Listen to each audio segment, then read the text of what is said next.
আসসালামু আলাইকুম। ঢাকা স্টিল থেকে আপনাদেরকে শুভেচ্ছা ও স্বাগতম জানাচ্ছি। প্রিয় প্রবাসী বাংলাদেশি ভাইরা, আজকে আমরা ভিয়েতনামের যে গেটগুলা সাধারণত সবাই দেখেন, এই গেটগুলা কিন্তু আজকে আমরা ফিটিং করলাম ঢাকা মাতোয়াইল মাদ্রাসা। তো এটি কিন্তু একটি চারপাল্লা আপনার স্লাইডিং আবার ফোল্ডিং।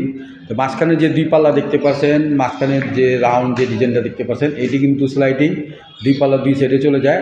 আর এই সেটের যে পাল্লাটা আছে এটা কিন্তু আপনার এই এক সাইডের পাল্লা আপনার এই দিকে যখন চলে আসে তখন কিন্তু এই পাল্লাটা আপনার বাইরের দিকে চলে যায়। তো এটা আসলে আমাদের এখন রঙের কাজ এখনও শেষ হয় নাই, আমরা রং ফিনিশিং করব। আর এটা আপনার পার স্কোয়ার ফিট নিয়েছি আমরা 1600 টাকা। এটা 6 মিলি জাহাজের প্লেট দিয়ে তৈরি করা, আর 12 গেজের আপনার আউট ফ্রেমগুলো দেখতে পাচ্ছেন, যে ডিজাইনের যে আউট ফ্রেমগুলো, এগুলো 3 লেয়ার বক্স আপনার গ্যালভানাইজ। আর এইগুলা কিন্তু আপনার সম্পূর্ণ 12 গেজ। আর এইখানে কিন্তু একটি পকেট পাল্লা আছে, অটোলক দেওয়া আছে, এটা টেপ মারা।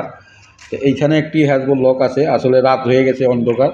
আর এটা কিন্তু আপনার পকেট পাল্লাটা কিন্তু বাহিরের দিকে খুলে, এটা কিন্তু একটি পকেট পাল্লা আছে দেখতে পাচ্ছেন, যে আপনার খুবই চমৎকার। আসলে এই সব গেটে আসলে অনেক কেউ পকেট পাল্লা দিতে পারে না, বিদায় আপনার দিতে দেয় না। তো এইখানে কিন্তু আপনারা চাইলে ভিতরে বাইরে পকেট পাল্লা নিতে পারবেন।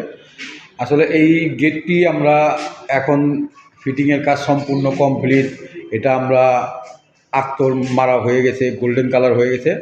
তো বাকিটা আসলে আমরা ফুল ফিনিশিং দিব কালকে, আগামীকাল আপনারা এই গেটের ফুল ভিডিওটি দেখতে পারবেন। আসলে রাত হয়ে গেছে, এটা কিন্তু ভিতরের সাইড, তো বাহিরে অন্ধকার, যার কারণে আমরা বাহিরে ভিডিওটা করতে পারলাম না। আর এটা রংটা এখনও কাঁচা, যার কারণে আমরা এটা খুলে দেখাতে পারলাম না। কালকে ইনশাল্লাহ আপনারা সম্পূর্ণ ভিডিওটি দেখতে পারবেন। আর আমাদের ভিডিওটি ভালো লাগলে অবশ্যই সাবস্ক্রাইব করে দিবেন। আর আমাদের দোকানের ঠিকানা পুরান ঢাকা সায়দাবাদ। আপনারা পৃথিবীর যে কোনো জায়গার যে কোনো ডিজাইন আপনারা বানাতে চাইলে আমাদের সাথে যোগাযোগ করতে পারবেন। স্ক্রিনে হোয়াটসঅ্যাপ নাম্বার, ইমেল নাম্বার দেওয়া থাকবে, ফোন নাম্বার দেওয়া থাকবে। তো ভিডিওটি আর বড় করবো না, সবাই ভালো থাকেন, এই নিয়ে বিদায় নিলাম। আসসালামু আলাইকুম, খোদা হাফেজ।